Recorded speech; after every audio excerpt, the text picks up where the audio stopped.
Hello, my name is Lakeisha Beard. I use she, her pronouns, and today we are going to spend some time talking about creating healthy team buy in. So, let's start off by talking about what is buy in. And so buy in is the idea of getting support, agreement, approval, or blessings for like your thought, initiative, strategy, or project.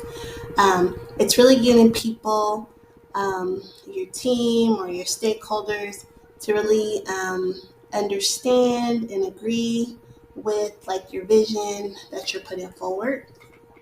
When getting buy-in, it does require that you leverage like an influential voice, but it's important that um, we don't become demanding or make people feel obligated to agree or support what we're asking them to buy into.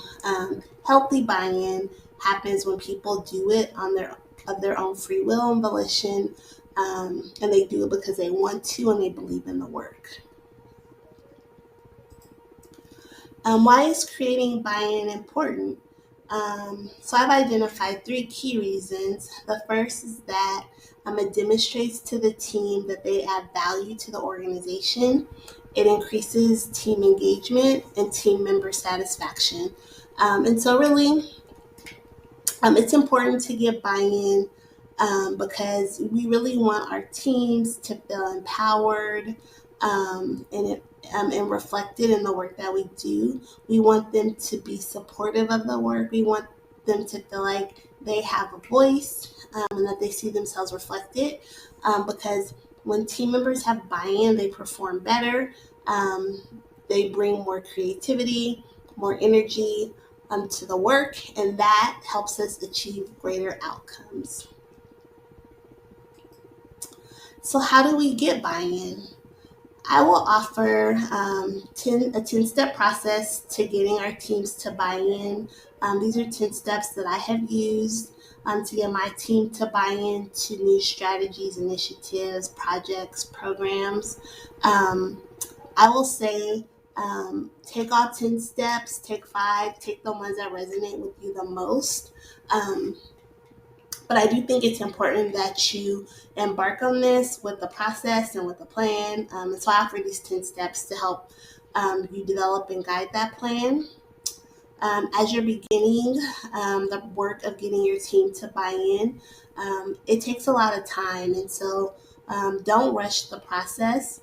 As you're creating a timeline for the implementation of your strategy or initiative, I would offer that you should build in time for your team to get bought into what you're doing.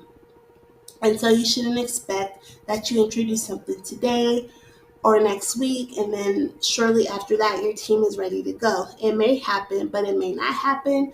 And I think you have to be okay with that and really be prepared to spend some time getting the team on board with what you want.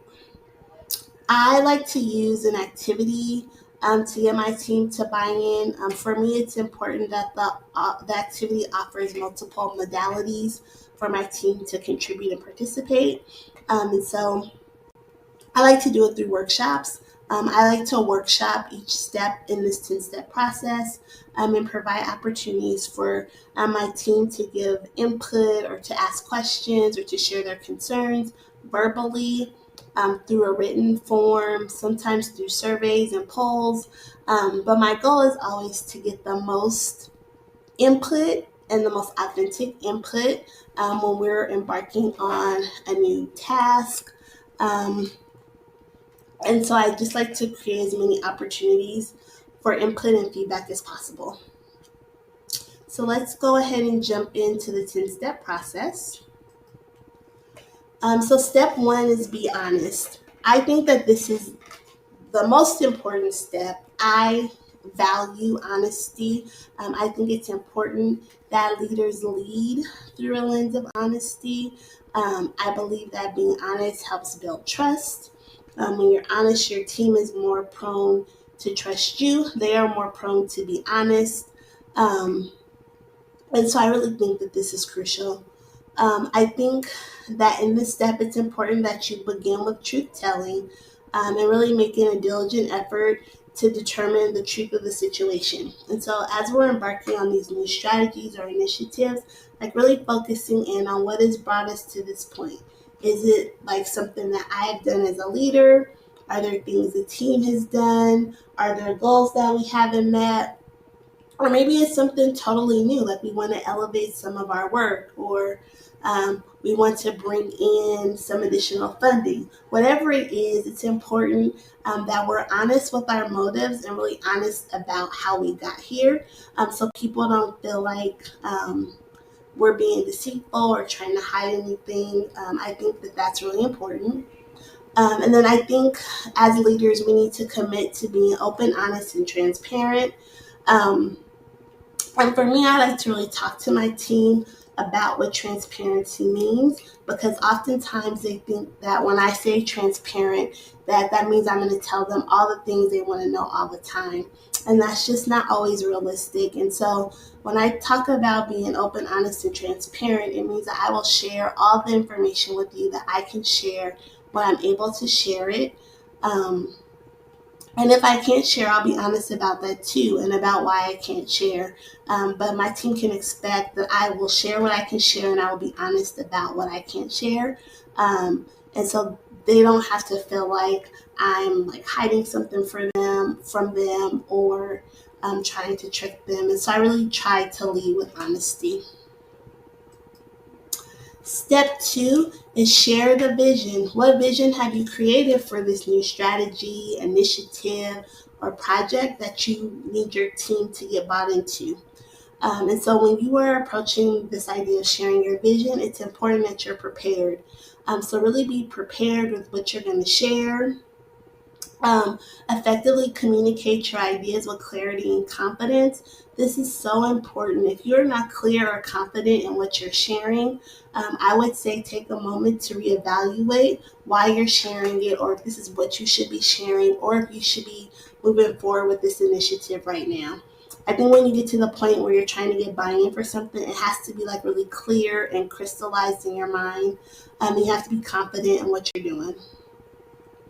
Also, in this step, invite your team to the 30,000-foot view of this initiative, project, or strategy. As a team member, I know that I get really stuck in like what I'm doing right now. It's easy for me to get like tunnel focused on just what I can see. But sometimes, as a team member, we need to step back and look at things from a bigger picture. It provides some clarity and some depth of understanding that you don't get when you're only focused on your work and your piece of the puzzle. So during this vision sharing, really have your team look at this from a broader view. And then the last thing is to really talk about your vision from start to finish. So what is it that you want to do, and what is the intended outcome? And so the team is clear on the why and the what. And so why are we doing this, and what is it that we hope to accomplish at the end? Break it down. I when I have a vision or a thought or idea, if I'm thinking about doing something new, I usually have a bunch of ideas about it, like a lot of thoughts, a lot of ideas. Um, and sometimes if I share like all the things I'm thinking or feeling, that can be overwhelming to my team. And so I have found that it's useful to break down my vision into more palatable bites. And so I like to break the idea into phases or steps. I like phases because it kind of shows a linear progression to what you want to do. Um, or steps, they also kind of like build upon one another. But like instead of looking at it big, can we look at it in smaller pieces? Another idea is to chunk it. And so how can we put this big vision? Can we break it into chunks? So can we break it by ideas, or by timeline, or by who we're going to serve? I have found that chunking it lowers the apprehension, and it also can lower people's feeling of threat around it, because when you are introducing something new, sometimes people feel threatened by that because they feel like it'll take their place or threatening their place in an organization or in a project. But if we could chunk it and people could view it like on a smaller level, then I think it takes away some of the sting or what feels like a threat. And the other thing I like about breaking it down is that this provides team members an opportunity to take ownership of parts of the vision. And so when I chunk it up, I'm able to let people take on things that they are passionate about, or things that they have like a high level of expertise in. And when they're able to work on their chunk, they have greater ownership of their chunk. And I believe that it contributes to greater buy-in into the larger vision. Step 4, solicit feedback. This is so important. And when I think about soliciting feedback, I really like to start with this idea about relationships. And so relationships are just as important as the ideas. And so soliciting feedback can be scary, it can be hard, but I think it's important to always keep in mind your relationship with people, so that you're able to receive the feedback and that people are able to give feedback in a way that's not harmful. And so I think I like to place a high value on the importance of relationship, particularly in the feedback phase. Um, so I think in soliciting feedback, it's important that you solicit the feedback, that you ask for input. There have been times where I have worked on things, and I'll get a statement or an email that'll say something like, send your feedback here. Well, that's not a real solicitation of feedback. I don't feel like you really are asking me my opinion or my thoughts on the issue or the topic or the strategy.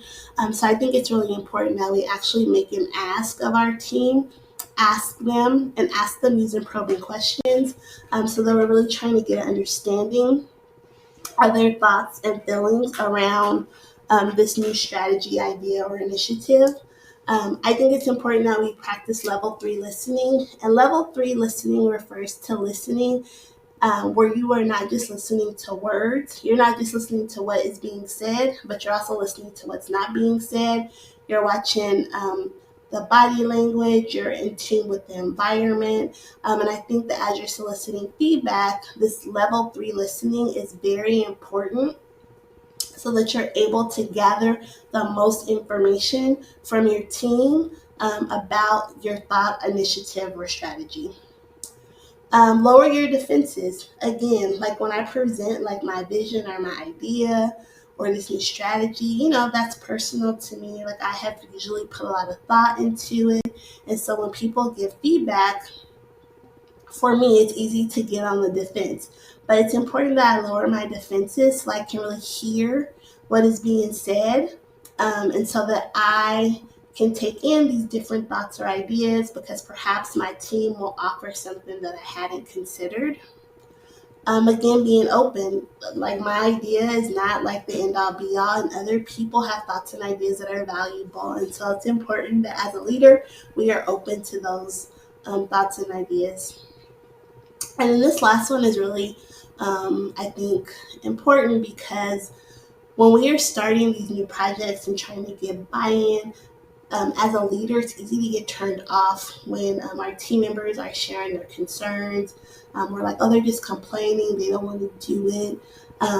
But I think we have to hear and honor the concerns that are being shared. And I think we have to really spend some time unpacking them, because I have found that often the concerns are not really with what we're doing, but there's something else, like either how we're doing it, or maybe there's some other things going on with the team that needs some attention. And so for me, it's important to hear and then honor and show gratitude for the sharing of concerns, because it requires bravery to share concerns when someone is really excited about their new idea. And it's important that as leaders we're listening to those things and addressing them. Next, be brave and bold. So again, engage emotions. When I'm presenting my new vision, I'm excited. I have a lot of feelings and thoughts about it. Some people may be unhappy about this new direction, but I think it's important that we engage all of the emotions, whatever they are. Next, address resistance. It is easy. I have done it. I have been guilty of it, and I have also been on a team where it's happened, where it's clear that people are not totally on board with what's happening, and we just like skip over it like it's not happening. And what happens is that the resistance just continues to build and fester, and it starts to decay the team. And so I would offer that when you notice resistance, that you just call a thing, and address it. Like what is this resistance about? Get an understanding. If you could alleviate some of it, then do it. If not, I think sometimes we just have to sit in it and we just have to work through it a little bit. And then lastly, call a thing a thing. Um, Sometimes things come up. People have feelings, people have thoughts, people have beliefs. And sometimes these initiatives are birthed out of things that are like outside of like our control. And so I just think it's important to name it, whatever it is, name it, say it. And so then you've like taken the air and the energy out of this like this thing in the air that is kind of sucking the life out of your ability to move forward with your team. Involve the team. So this is important when you're trying to get buy-in. You cannot just talk to the team, talk at the team, but I think it's important that you involve them in the work. Um, And earlier I talked about this idea of like chunking or dividing tasks. So this is a great way to involve your team. Like, could you assign them a task based on their strengths or passions? Um, what are pieces of this initiative or strategy that you have talent on your team that can really move it forward and kind of elevate the thinking about it? Begin to engage your team members around that work. Don't feel like you are solely responsible for producing the work, but really get the team involved. Set measurable goals. It's important that the team know what they're working towards. I think when you're breaking stuff down in smaller pieces, that you'll have to set like some goal markers, and so perhaps you check in with your team every couple of weeks, or after a certain like period of time, or after a certain thing happens in the task. Whatever it is, it's just important that you set goals and that you all check in to see where you are with the goals. I've been on teams where we've just been given tasks, and then there's no check in till the end, and then maybe some person hasn't done their part of it, or maybe they haven't done it correctly, and it just messes up other pieces of it. So I think setting measurable goals so there's opportunities to check in along the way are important. And then holding folks accountable. Again, um, it doesn't feel good when you're doing your work and then the next person isn't doing their work and there's no accountability. On these projects, when we're trying to create buy-in, our work is interdependent. And so it's important that every person carry their weight and do their part. And it's important that we are holding people accountable from a leadership perspective, and then also that peers are able to hold one another accountable. Step 7, stay in it. As I mentioned, this buy-in process can take a while. It's not quick. And so I encourage you to stick with it. If your goal is really to see this project, strategy, or procedure done and implemented successfully, you have to stay in it. Um, you have to stay connected with your team to ensure everyone is on the same page. This will require frequent check-ins, double checking for understanding, making sure people are on task. As a leader, I think you also have to be a team member. And so it's important that you're not just assigning tasks, but you also are completing tasks. And so it's easy, my experience is that it's easy for your team to buy into something that they are experiencing with you, instead of you just like giving directives. Be available. As a leader, I know this can be hard. Our schedules are busy, but this is so crucial, particularly when you're trying to implement a new strategy or initiative. You have to be available to your team. I don't know if that means you have like check-in hours. You should go to them to check in to see how things are going. Set aside time where your staff knows that they can come to you with questions or concerns or just to check in about this initiative. Encourage the team to share when challenges arise. So, what's going on? Let's talk about like what challenges have come up for you as you're working on your part. And then this one is super important to me. It's important that you encourage a culture that is solution focused. If you want your team to be bought into what you're doing, you cannot solve all the problems for them. You have to empower your team to be solution focused. You have to rely on them to come up with solutions. You have to have them work with one another to solve problems.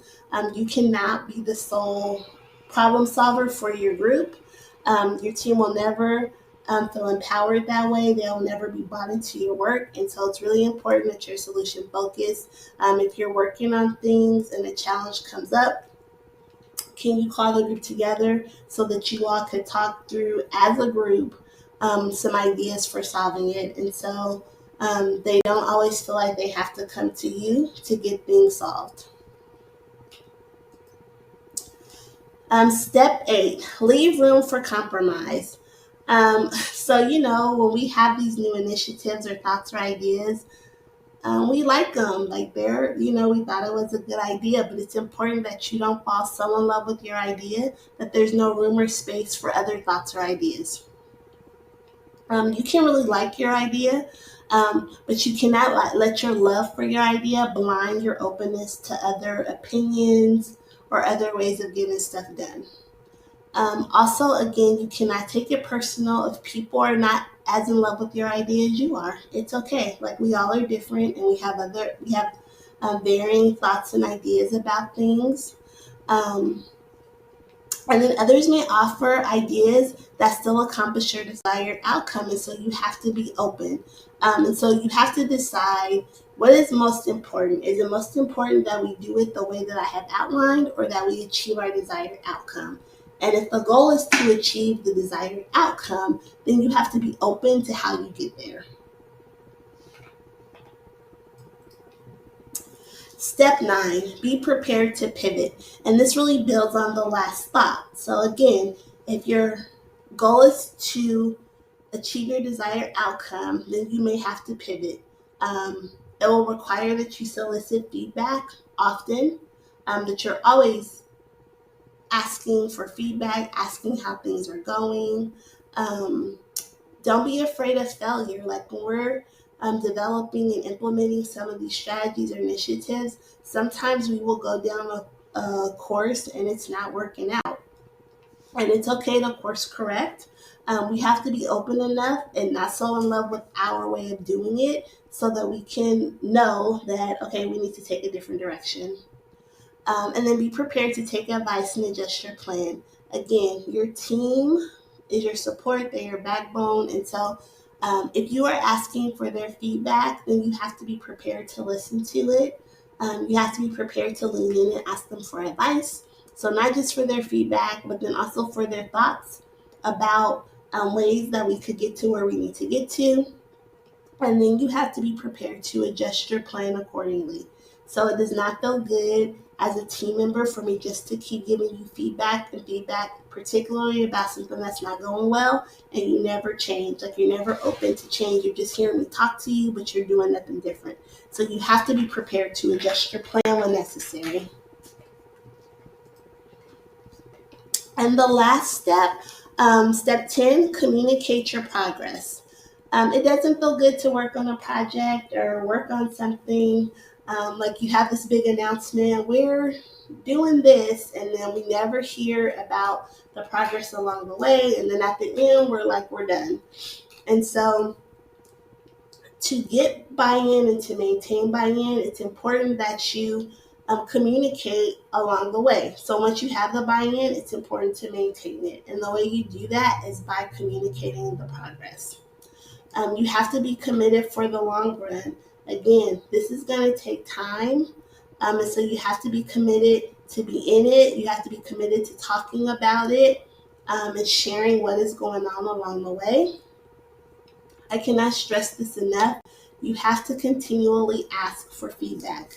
You have to keep this checks and balance in play, or we will miss stuff. We'll miss stuff. We'll miss opportunities for our teams to be bought in. We'll get really focused on what we want to do, um, and we'll lose sight of the end, and we'll be so focused on the how. And so this is really important. You have to keep asking for feedback. It's important that you share successes and challenges along the way. Like, what has been challenging, and does this challenge require that we pivot? These lines of communication are so important. And then lastly, celebrate your successes. When you're in the work, it's easy to just be in the work, and not really take a moment to step back and celebrate the things that have gone well, um, the obstacles that you've overcome. And it's very important that you celebrate your successes. It's self affirming and it's affirming to your team. It feels good to acknowledge when things are going well, and to just take a moment to bask in that. And so I encourage you to do that. So these are the steps that I use when empowering my team, when I'm asking them to get bought in to a strategy, initiative, or project that I'm working on. I go through this process with them. And again, it takes time. It's not easy work. It's hard work, but I have found that it's worth the time spent, and it has paid off greatly in the end. If you have questions or concerns or want to chat more, here's my email address, KeishaDBeard@gmail.com, and I wish you all the best of luck.